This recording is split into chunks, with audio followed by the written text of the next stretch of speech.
Welcome to the latest edition of Inside Carolina. I'm your host, Hannah Horn, a proud alumna of the university. And we begin this episode on the Horseshoe in the shadow of an American landmark, a newly renovated South Caroliniana Library. We're going to sit down with University Archivist Elizabeth West to hear about how they're preserving the past while providing remarkable resources for researchers. Then we're going to go to the zoo, and we're going to have a conversation about conservation with some Gamecocks making a real impact around the globe. Stay with us. We're going inside Carolina.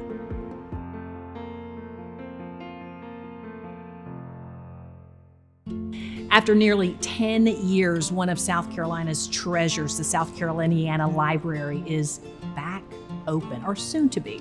Elizabeth West joins us. Elizabeth, if walls could talk. It's beautiful. This is a beautiful building. This is the most architecturally distinctive building on the campus.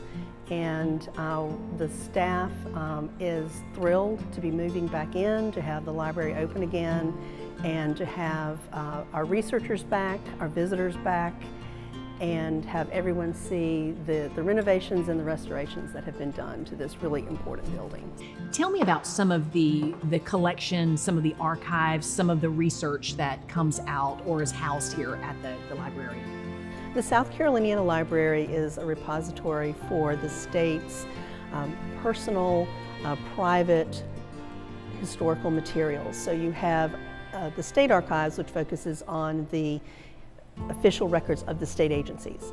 But here we collect an individual's papers, a diary, letters, pretty much anything from the colonial era up to modern times in a wide variety of formats that covers the life of the state and its people.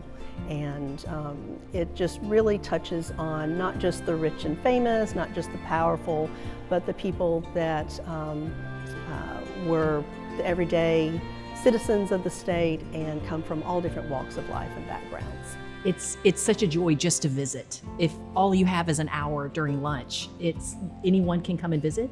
Absolutely. When we are open, anyone can come in and walk through the library, look at the exhibits, get some information about the library.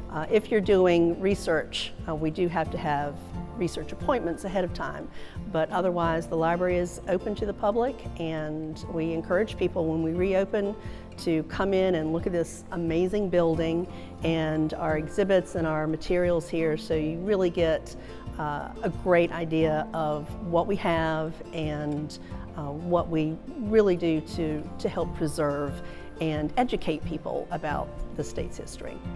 One thing that a lot of people don't realize about this building as a landmark, that it has a special distinction of being the first freestanding library. Tell me about that, and how did that come about as a distinction right here at the University of South Carolina? Originally, the library at South Carolina College was a room in several different buildings. Then a combined library and science building was constructed, and that was not a good combination to have chemicals and laboratory experiments going on in the same room as the library. Because South Carolina College was the first college or university in America to construct a building just to be a library, not to be a multi-use building, this became the first freestanding academic library in the United States. Right here at the University of South Carolina. Yes, right here on the Horseshoe. Elizabeth, thank you so much for your passion for preserving the past, but what I can see clearly, your passion for preserving this for future generations. Thank you. Up next, welcome to the state's largest gated attraction and one of the top 10 zoos in the country. Talking about Riverbanks Zoo Garden. I love this place. The new Aquarium and Reptile Conservation Center is open, and your fellow Gamecocks help make this happen in a variety of ways. They're going to take us on an exclusive behind the exhibits tour and hear about how they're making a positive environmental impact both here and around the globe. At Riverbanks, there's a career really for everyone, so it is a very diverse experience. Every position here impacts conservation. For us, it's research, it's education, it's genetic diversity, and it's making sure we're supporting wild populations and their habitats. It's all of those things. So all of our projects mean a lot, and if we're making a connection out there and we're having someone do something better for our earth, are to contribute to a project, then we're doing our part. When I was a kid and was at the zoo, I just would see a keeper and be like, oh, well, that is clearly the best job in the world. The zoo, their role in conservation, I feel like, is bringing people in close to look at wildlife and to learn to value it. The biggest role is about education, but we are able to do conservation projects. I really enjoy working with the sea turtles. I have done one sea turtle release where I've gotten to actually go and take and transport the sea turtle to their final destination where we release them. That was just a really awesome experience to be able to go out in the water and send the sea turtle off and just know that we were able to help it have a head start in life. I had an internship here at the aquarium through a program that USC does, and that kind of started the ball rolling into working with marine animals, and the rest is history. It's definitely extremely rewarding to be able to know that my artistic efforts are having an impact. My job is to be the medium between the knowledgeable keepers and curators of the zoo and the guests here, so make signs and things, put things into plain, informal language, take photos of the animals. Growing up, I always wanted to work with animals, but then as I kind of got into the arts and graphics and advertising, that kind of fell out of my interest. And then I saw this opportunity at the zoo, and I was like, well, this is the perfect opportunity to put both of my interests together and do some great work for the community.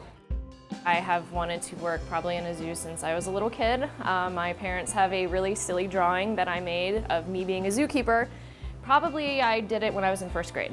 One thing I do remember from studying at USC was Joe Quattro's ichthyology class, and I knew I loved fish after that. And so I ended up here, and I've been working with fish ever since. The zoo became part of the Association of Zoos and Aquariums Florida Reef Track Rescue Project, which is what this coral lab is about. We are one of 20 zoos in the United States that is holding these corals that are in peril. So working with that project has been really rewarding, getting to see something tangible. We're working to keep these corals for preservation, for genetic diversity, to make sure there's not localized death and extinction on the reef. We will hopefully one day repopulate those reefs. What I'm personally excited about is getting our jelly propagation fully up and running. So obviously we've got adult moon jellies right now, but we're working on getting their whole life cycle going. I was able to do an internship at Riverbanks my senior year, final semester, and that really actually opened me to the possibility of being an aquarist. I didn't really consider it the whole time I was at school until I had that internship. USC has really just helped by really bringing me into the professional world before actually ever stepping into it. USC has just really been such a good foundation because it allowed me to have so many experiences. But I grew up from a really young age absolutely just loving animals, and I never would have seen myself in a position to do events just because it's always, growing up you just see the zookeepers and that's what you think about. But I really just think that the zoo is a place for everybody. You can have your degree ranging in anything from biology to advertising like myself. And I have found a home in something that I'm extremely passionate about, and I never would have thought that I'd have been able to combine work and passion, but USC allowed me to do that. We are so proud of the work that our Gamecocks are doing here at Riverbanks. You know, it's programs like this, Feeding the Giraffes, that's actually helping fund their conservation efforts. If you enjoyed this episode, be sure to share it with your friends, family, and fellow alumni. Thanks for joining us for a wild Inside Carolina.